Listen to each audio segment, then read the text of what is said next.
이 시간 하나님 말씀 받들어 읽겠습니다. 주보에 기록된 대로 로마서 제1장 1절에서 2절까지의 말씀입니다. 로마서 제1장 1절에서 2절입니다. 예수 그리스도의 종 바울은 사도로 부르심을 받아 하나님의 복음을 위하여 택정함을 입었으니 이 복음은 하나님이 선지자들을 통하여 그의 아들에 관하여 성경에 미리 약속하신 것이라. 아멘. 새해 첫 주부터 로마서에 있는 하나님의 말씀을 같이 대하여 나가기를 바랍니다. 로마서는 사도 바울이 세 번째 전도 여행을 하면서 고린도라고 하는 지역에 머물게 되어질 때에 로마에 있는 교회를 향하여 쓴 편지입니다. 바울은 로마에 있는 교회에 참으로 가보고 싶었습니다. 그런데 가보고 싶어 하여 가려고 하면 계속해서 길이 막히는 그런 경험을 하게 되어집니다. 하는 수 없이 그 성도들에게 편지를 먼저 써서 하나님의 말씀에 대해서 은혜를 전해주려고 하는 결심을 하게 되어집니다. 사도 바울은 그때도 많이 연약했습니다. 눈도 어둡고 질병도 가지고 있었습니다. 그래서 로마서를 기록할 때 자기가 친히 기록하지 못하고 비서와 같이 함께 사역하던 드디오라고 하는 사람을 불러서 바울이 말씀을 합니다. 한마디 한마디 얘기하면 그 얘기를 드디오가 글씨로 쓰게 되었습니다. 그래서 편지를 다 쓴 이후에 그 편지를 로마에 전하기 위해서 베베라고 하는 여 집사님을 통하여 로마까지 그 편지를 들고 가서 전하게 하였습니다. 이것이 바로 로마서라는 하나님의 말씀입니다. 그 편지가 세계의 교회들을 새롭게 하였고 많은 성도들이 하나님의 자녀 되었음을 확인하는 그러한 확신을 갖게 하였으며 참으로 주께로 돌아와 하나님의 아들, 딸 되게 하는 놀라운 말씀으로 나타나게 되었습니다. 뿐만 아니고 그 말씀이 오늘 우리에게까지 들려져서 새해 벽두부터 그 말씀 앞에 우리가 설 수 있게 하는 것은 하나님의 특별한 은혜가 아닐 수 없는 것입니다. 로마서를 대하면서 오늘 1장 1절에 사도 바울은 로마에 있는 교인들의 그들은 바울이 한 번도 본 적이 없습니다. 그들에게 자기를 소개하면서 뭐라고 소개하는가 하면 예수 그리스도의 종 바울은 이렇게 표현을 하고 있다는 것입니다. 이것은 사실 그 당시에 사람들이 그 내용을 딱 받게 되면 충격적인 자기소개였습니다. 예수 그리스도의 종, 그게 충격이냐? 그러나 그 당시 사정을 잘 몰라서 그렇게 반문할 수밖에 없는 것입니다. 예수 그리스도의 종 바울은 이 말을 보다 더 직설적으로 표현하면 예수 그리스도의 노예 바울은 종이라는 단어보다가 노예라는 단어를 사용할 때에 훨씬 더 우리에게 직접적으로 더 그것이 실감나게 다가오게 되어집니다.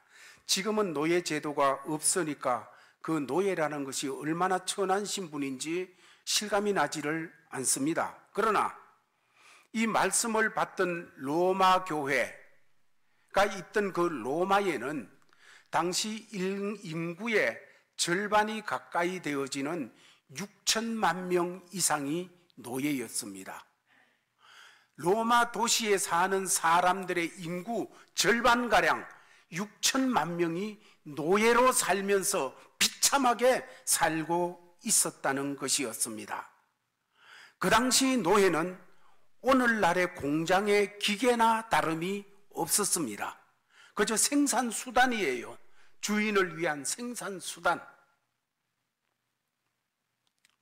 그 당시 사람들은 이런 표현을 했습니다. 노예를 보고 노예하고 당나귀는 똑같은데 당나귀라는 짐승은 말을 못하고 노예라는 짐승은 말을 할 줄 안다. 그렇게 표현을 했습니다. 그것이 공공연한 얘기였고 그 얘기를 듣는 노예들도 당연하듯이 그렇게 받아들일 수밖에 없는 그때였습니다. 당시 노예 시장에는 반나체가 되어가지고 참으로 단 위에 올려져 있는 노예들을 얼마든지 볼 수가 있습니다. 지나가다가 괜찮은 마음에 드는 노예가 있으면 흥정을 해서 돈을 주고 그 노예를 삽니다. 사게 되면 노예 주인이 이제 귀가 뚫려 있는데, 노예는 귀가 뚫려 있는데 귀걸이에 이름을 만들어 써서 줍니다. 예를 들어 제가 샀다고 하면 심령택이라는 이름을 만들어 가지고 새겨 가지고 그 귀걸이로 달아주게 됩니다. 그 순간부터 그 노예는 심령택의 소유가 되어집니다.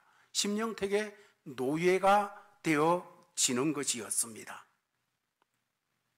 노예는 자기 이름도 자기 생각도 할 수가 없고 자기 의지나 자기 꿈이라는 것도 가지는 것은 불가능한 일이었습니다. 그저 주인을 위해서 일하는 도구에 지나지 않았던 것입니다. 이와 같은 현실이 당시의 현실이었는데 그 현실 속에서 로마서를 쓰면서 편지 제일 첫머리에다가 자기를 소개하며 예수 그리스도의 노예 바울은 이렇게 자기를 소개하고 있다는 것입니다. 바울이 어떤 사람입니까? 당대의 석학입니다. 뿐만 아니고 그는 나면서부터 로마의 시민권을 가진 로마 시민입니다. 절반 이상이 노예로 살고 있는 그 로마. 그러나 바울은 로마 시민권을 가진 당당한 사람이었습니다. 그런데 자기를 예수의 노예로 소개하고 있다는 것이죠. 그러면 우리가 생각하고자 하는 것은 바울이 누구의 강압에 못 이겨서 나는 예수의 노예입니다, 그렇게 편지를 쓰고 있는 겁니까? 압력에 의해 가지고? 분위기에 의해 가지고?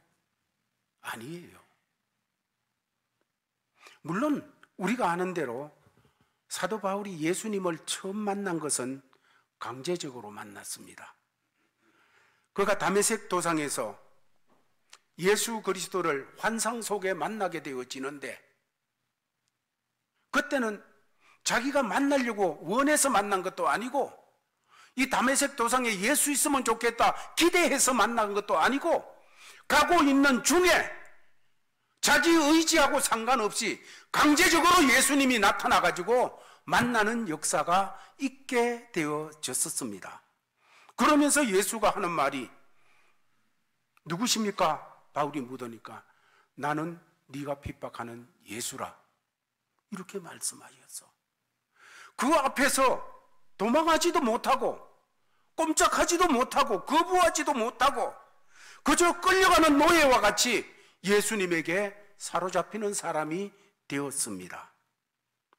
그렇지만 그때는 강제적으로 주님 앞에 붙잡힌 사람이 됐지만은 로마서를 쓸 당시에 사도 바울이 내가 예수의 종이다 할 때는 강제적으로 붙잡혀서 그런 것이 아니라 자기 스스로 나는 예수님의 종입니다, 이렇게 얘기하고 있다는 거예요.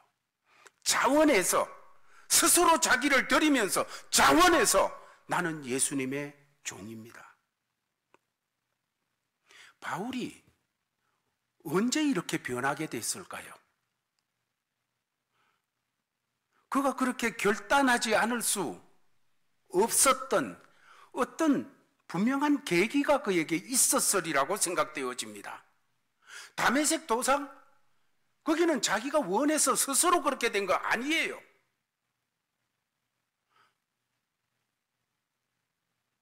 그래서 그 만날 그때부터 스스로 자기를 드리며 나는 주님의 종입니다.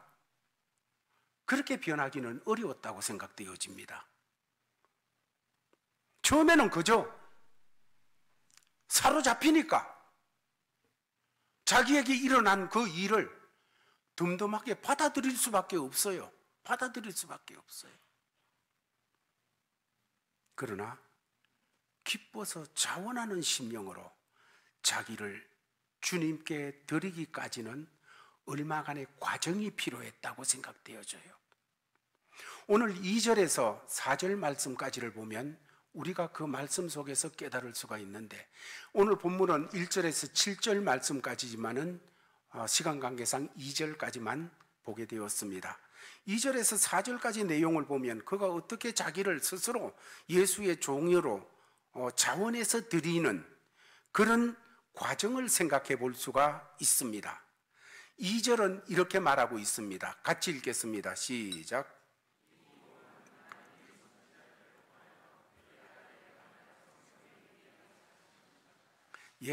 이 복음은 예수인데, 이 예수는 하나님이 선지자들을 통하여 그의 아들에 관하여 성경에 미리 약속하신 것이라 다메섹 도상에서 이렇게 알은 것 아닙니다.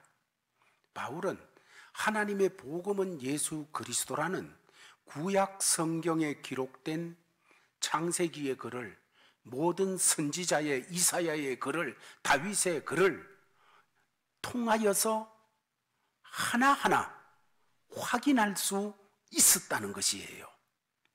바울이 다메섹 도상에서 만난 예수 그리스도는 그때는 1차적으로 강제적으로 만났습니다.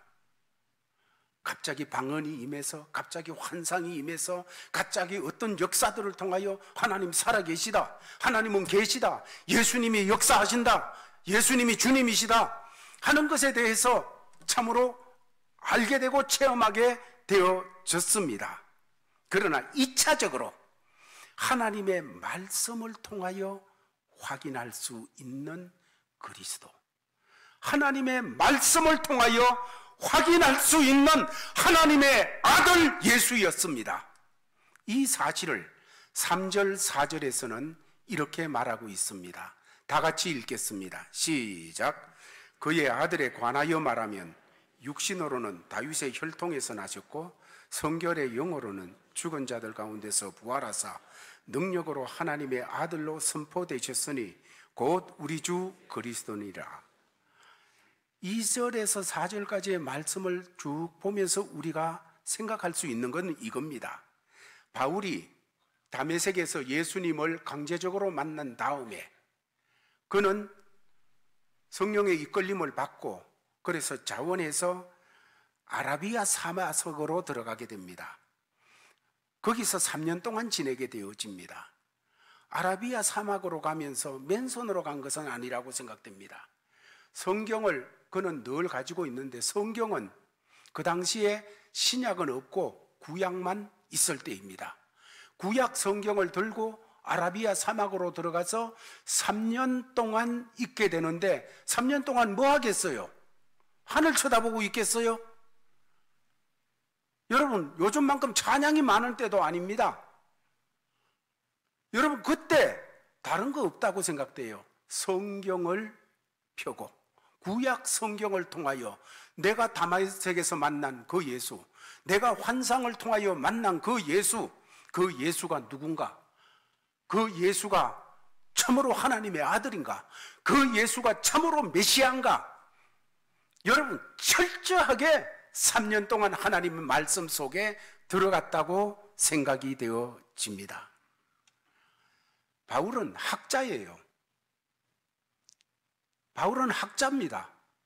학자이기 때문에 이게 참말인가 하여서 철저하게 들어가서 참으로 예수가 구약의 선지자들을 통하여 수천 년 동안 하나님께서 말씀하신 그 메시아인가, 구주이신가, 정말로 하나님의 아들이신가, 성경을 통하여 철저하게 공부해 나갔는 줄로 생각이 되어집니다.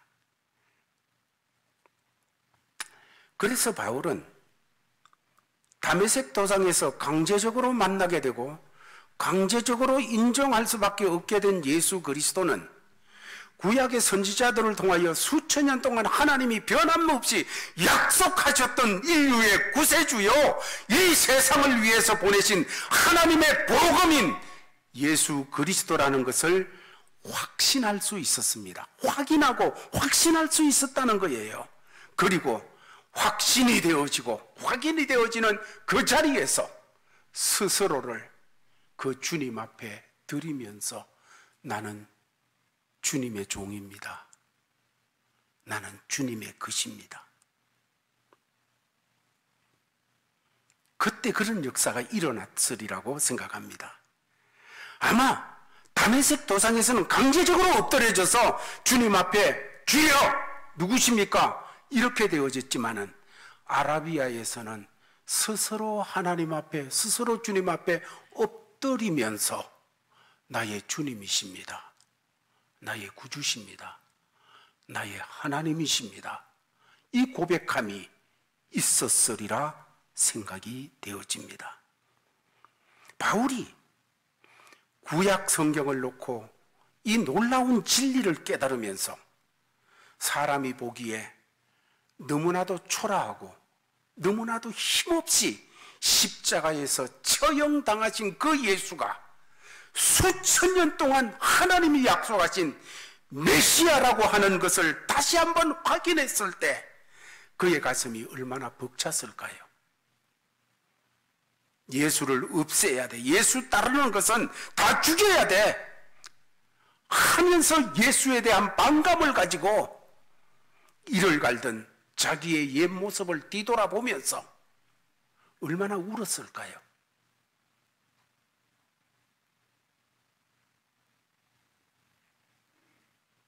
아마 그때 그는 예수 그리스도의 발 앞에 스스로 엎드려지면서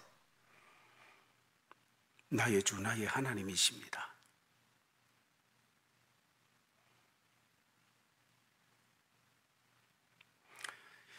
이 감격,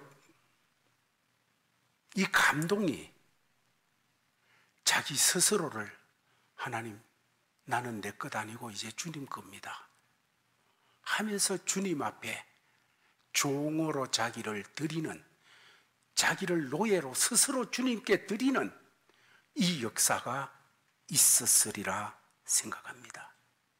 그리고 드디어 억지가 아니라, 억지로가 아니라 자진해서 예수 그리스도의 종으로 살기로 자기 가슴 깊이 새기는 그런 사람이 되어 어디를 갈 때도, 어디에서도, 어떤 상황 속에서도 자기를 소개할 때 나는 예수님 종입니다 이러기를 기뻐하는 사람.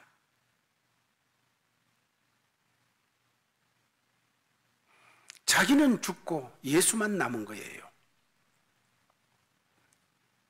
만일 우리가 로마서를 대하고 로마서를 읽어나가면서 사도 바울이 왜 자기를 예수의 종으로 소개하는지를 온전히 깨닫지를 못하고 나가면 로마서 전체에 흐르고 있는 사도 바울의 뜨거운 감격, 뜨거운 열정을 우리는 같이 느끼고 같이 가지지를 못하면서 로마서를 넘어가 버리고 말게 되어지는 거예요. 어떤 분은 얘기할 수 있겠지요. 바울의 이야기가 우리하고 뭔 상관이 있습니까? 바울 개인은 그렇게 했을지라도 우리는 바울이 아니지 않습니까? 혹시 뭐 바울처럼 소명을 받고 사명감을 가지고 선교사가 된다든지 목사가 된다든지 주의 종이 되어지는 사람은 아마 바울의 나는 주님의 종입니다 하는 문제가 심각하게 다가올 수 있겠지만은 나와 같이 그냥 신앙생활을 하는 평신도 무슨 예수의 종이라는 바울의 고백과 관계가 있을까? 여러분, 그러나 그런 생각은 철저하게 인간적으로 잘못된 생각입니다. 물론 우리는 바울이 아닙니다. 그러나 성경이 말하는 바울의 이야기는 우리 모두의 이야기라는 것입니다. 우리 중 대부분은 바울이 다메섹 도상에서 예수를 만났을 때처럼 강제적으로 내키지 않는 마음으로 아내를 따라서 교회 출입하고, 아니면 자식들이 교회 가자고 하니까 교회 가고, 아니면 한국에 있었으면 안 믿을 텐데 카나다로 와가지고 그러니까 신앙생활을 하여 교회 출입을 하고, 여러분 억지로 끌려서든지 그렇게 되어진 사람이 있을 수도 있겠지요. 또 그렇게 신앙생활하는 중에 어떤 체험을 통해서, 어떤 환상을 통해서, 어떠한 역사들을 통하여서 살아계신 하나님 인정할 수밖에 없는 그런 역사가 있었을 수도 있겠지요. 그러나 이제 다음 단계인 바울처럼 말씀을 통해서 예수 그리스도가 나의 주, 나의 하나님, 예수 그리스도가 나의 구주 되심을 확인하고 확신하고 나를 주님께 드리는 이 역사가 반드시 있어야 됩니다. 그래서 바울이 자신을 스스로 예수 앞에 종이라고 내어놓을 수 있었던 것처럼 우리도 그렇게 돼야 됩니다. 이것이 예수 믿는 사람을 바라보는 예수님의 마음입니다. 우리의 신앙 수준이 거기까지는 가야 된다는 것이 우리 주님의 말씀입니다. 이것이 제가 새벽부터 강단에서 로마서의 말씀을 우리 성도들과 함께 대하고자 하는 소원입니다. 우리 모두가 예수의 종으로 2018년도에는 새롭게 드려지는 역사가 있기를 바랍니다. 우리가 알 것은 사도 바울만 자기가 예수의 종이라고 그렇게 표현하는 것이 아닙니다. 로마 교회의 성도들 역시 자기와 똑같은 그리스도의 노예라고 오늘 말씀 내에서 얘기하고 있어요. 이제 바울이 예수의 종인 것처럼 우리도 예수의 종이라는 것을 오늘 본문 말씀 6절은 이렇게 표현을 하고 있습니다. 다 같이 읽겠습니다. 시작.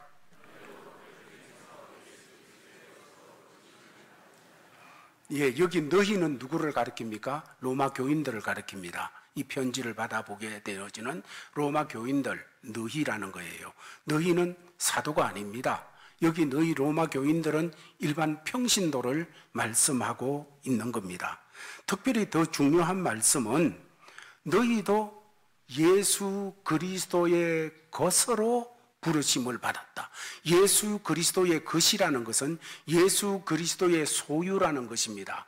예수 그리스도의 소유로 부르심을 받은 자. 예수 그리스도의 소유라는 것은 주님의 재산이라는 거예요. 주님의 것이라는 거예요. 주님의 것, 예수의 것으로 부르심을 받은 자라고 말씀을 하고 있는 것입니다. 예수의 소유가 되었다면 그것은 예수의 노예가 되었다는 것이에요. 예수 그리스도의 소유가 아닌 그리스도인은 존재할 수가 없습니다. 우리는 나는 예수 그리스도의 것이라고 하는 사도 바울의 우리를 향한 이 말씀을 받아들여야 됩니다. 인정해야 되어져요. 그런데 교회 다니는 사람들을 바라보게 되어지면 많은 사람들이 자기를 예수의 종으로 인정하지 못하고 있는 것 같아요. 그러나 주님께서는 우리를 예수의 것이라고 하면서 고린도전서 6장 19절에서 20절 말씀까지를 보면 19절 후반부에서 너희는 너희 자신의 것이 아니라 이렇게 말씀을 하시고 20절에서는 이렇게 말씀을 하십니다. 다 같이 읽겠습니다. 시작.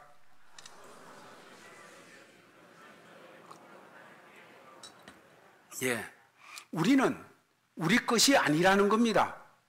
그러면서 하시는 말씀이 너희는 값으로 사신 것이 되었으니 우리는 다 죄의 종이었고 우리는 지옥 갈 사람들이었는데 죄의 노예였는데 우리 주 예수 그리스도께서 값을 지불하고 예수님의 피로써 값을 지불하고 우리를 주님의 것으로 샀다는 것입니다. 값으로 산 것이 되었으니 그런즉 너희 몸으로 이제 네 마음대로 하려고 그렇게 하지 말고 하나님께 영광을 돌리라. 이렇게 말씀하고 있습니다. 여긴 너희는 누굽니까? 사도 바울을 말하는 것 아니에요. 일반 모든 성도들을 한 사람 한 사람 말하고 있는 것입니다. 그러므로 예수 그리스도께서는 우리를 위하여 자기의 생명을 주시면서 우리를 주님의 것으로 사셨습니다. 그러므로 우리도 우리 자신을 주님께 주님이 사서 거기 사실이 되어져 있는데 이제 제가 주의 말씀 앞에 주의 은혜 앞에 엎드러지면서 스스로 나를 주님께 드리며 내가 주님의 것입니다. 내가 주님의 종입니다. 이러기를 바라고 있는 것입니다. 종이 되기 위해서는 내가 주님의 것이라는 이 말씀 속에 살기 위해서는 두 가지가 전제돼야 되는데 종은 내 권리가 없어야 됩니다. 주인의 권리만 그에게 있을 뿐입니다. 두 번째로는 종은 자기 주장이 없습니다. 종은 주인이 오늘은 산에 가서 뭐를 하자. 그런데 종 주장은 바다로 갑시다. 바다로 가야 됩니다. 내 생각에는 이게 더 합리적이고 이게 더 철저합니다. 그건 종 아닙니다. 종 아니에요. 종은 자기 권리와 자기 주장이 없어져야 되어집니다. 그래야 주님의 것입니다. 주님의 것이에요. 그래서 주님의 주장이 있어야 되고 주님의 권리가 사는 역사가 있어야 되는 것. 왜? 예수의 것이 되었기 때문에, 예수의 종이 되었기 때문이에요. 여러분, 우리가 예수를 믿는데 예수 믿는 사람은 세상 사람하고 다른 데가 있어야 됩니다. 한번 생각해 보시기 바랍니다. 우리가 예수를 믿어서 구원을 받았다 하는 것이 세상 사람하고 뭐가 다르게 되어지는 겁니까? 그저 구원 받았으니 나는 구원 못 받은 사람하고 다르잖아. 여러분, 맞아요. 달라요. 그런데 그 다름이라는 것이 세상에 어떻게 나타나야 되어지는 것입니까? 세상 사람들이 구원받은 인간과 구원받지 못한 인간을 어떻게 구별할 수 있는 거예요?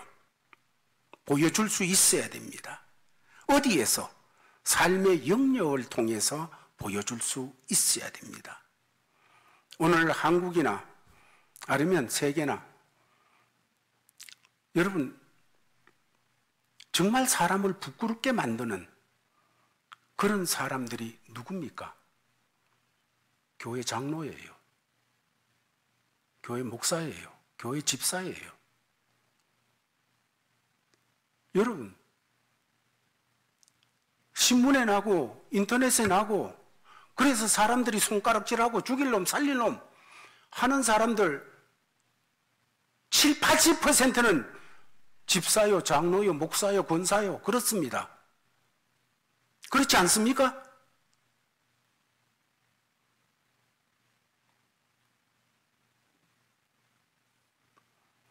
여러분,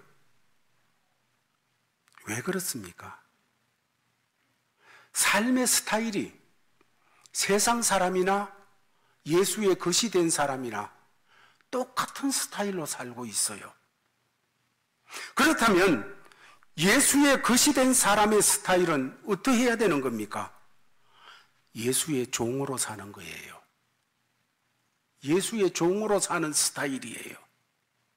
내가 주인인 것처럼 말하고 행동하고 생각하고 하는 거 아니라는 거예요. 내가 주인처럼 산다면 그것은 세상 사람들의 삶의 스타일인 거예요. 내가 주인인 것처럼 행세하면서 사는 삶과 나는 주인이 아니라는 의식을 가지고 사는 삶은 분명히 차이 나게 되어 있어요. 말이 차이가 나요. 세상에 같은 분야에 갖다 놓으면 끼지도 못하면서 교회니까 그냥 큰 소리 칠라 하고 말도 안 되는 거예요. 내 마음대로 살겠다는 사람과 내 마음대로 살면 안 되고 주의 뜻을 쫓아서 살아야 된다는 이런 삶의 질은 엄청나게 차이가 나는 겁니다. 아무리 교회가 늘어나고 예수 믿는 사람이 많다고 해도 세상이 달라지지 않는 것은 우리 삶의 스타일이 예수의 종이 아니라 내 중심이기 때문이에요. 세상 스타일이기 때문이에요.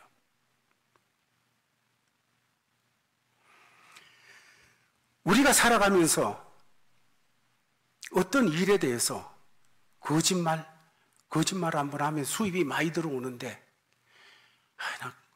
못하는 것은 내가 싫어서 못하는 것 이전에 내 주인이신 주님이 싫어하기 때문에 못하는 거예요. 내가 주장하고 내가 말하고 하고 싶은데 못하는 것은 여러분 내가 할 말이 없어서 못하는 것이 아니고 우리 주님이 싫어하기 때문에 못하는 거예요.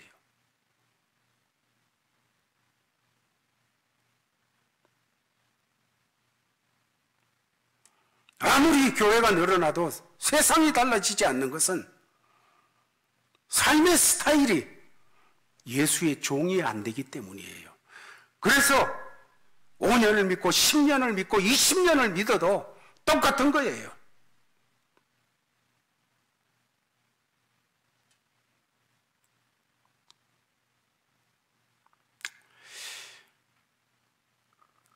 세상에서 우리가 안 믿는 사람과 다른 것은 그들은 자기 인생을 사는 반면에 우리는 예수 인생을 사는 데 있습니다. 우리를 통해서 예수의 종으로, 종은 주인의 것을 살아내는 사람이에요. 그렇게 하지 못할 때 맛을 잃은 소금이 돼가지고 세상에 버리워 밟힐 뿐입니다. 죽일 놈, 살릴 놈, 저래가지고 손가락질 당하는 게 다 그거잖아요. 맛을 잃은 소금이 되니까. 그 맛이 뭡니까? 예수의 것이에요.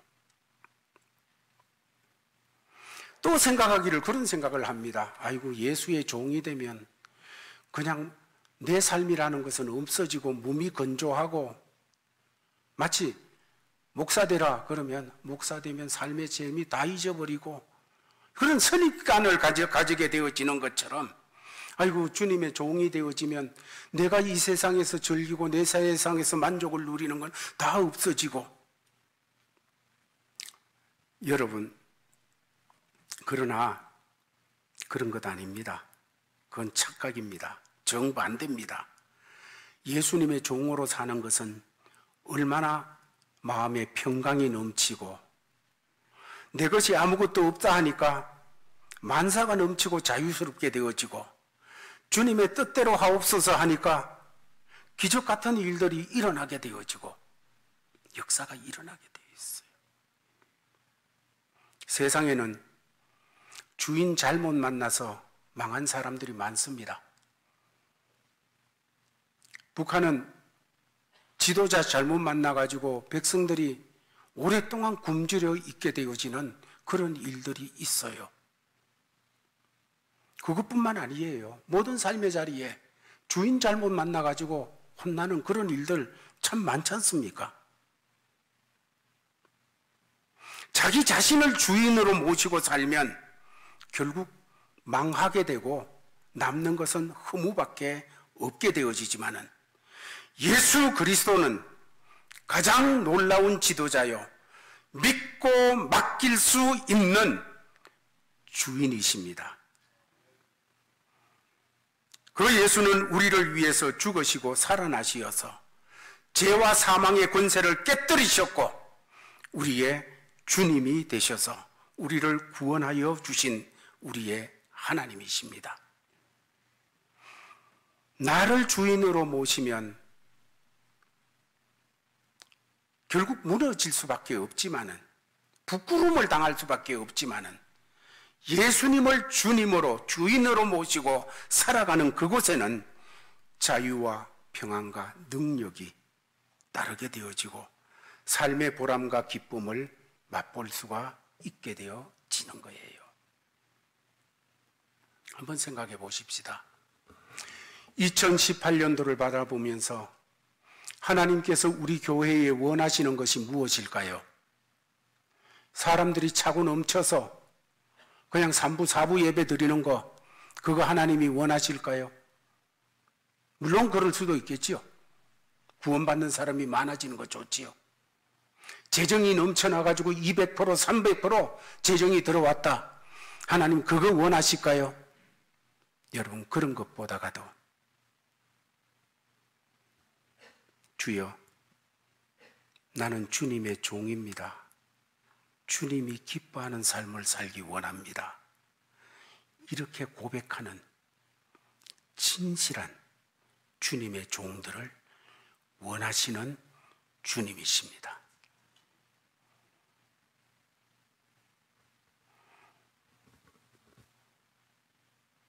우리는 이미 대답을 가지고 있습니다.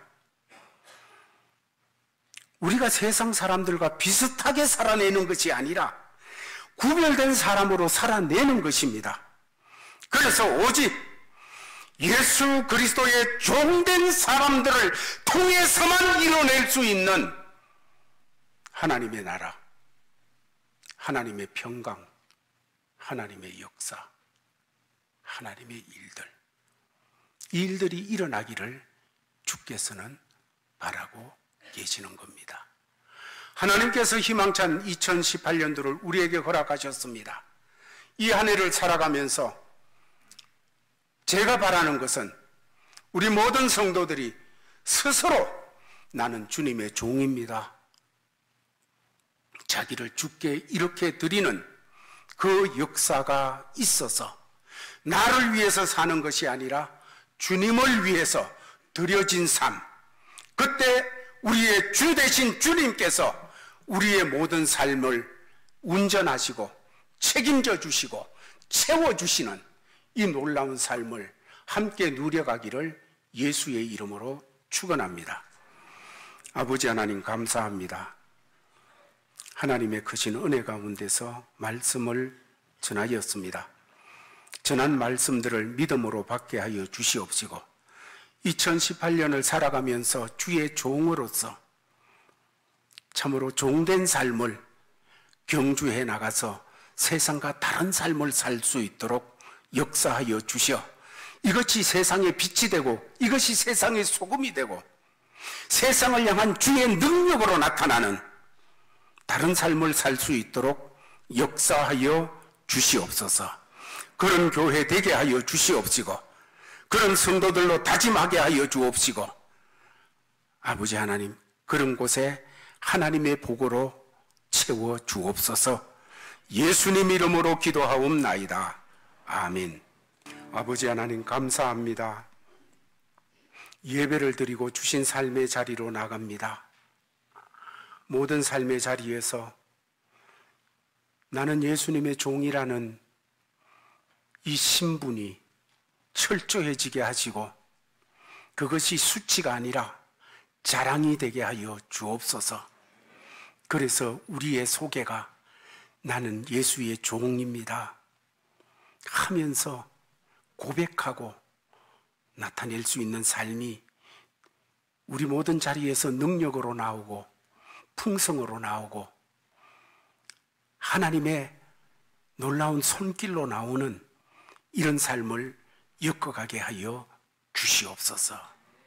이런 자세로 주신 삶의 자리로 나가는 모든 믿음의 권속들에게 주 예수 그리스도의 크신 은혜와 하나님 아버지의 사랑과 성령의 교통하심이 이 한 해 다 가도록 항상 함께 있을지어다.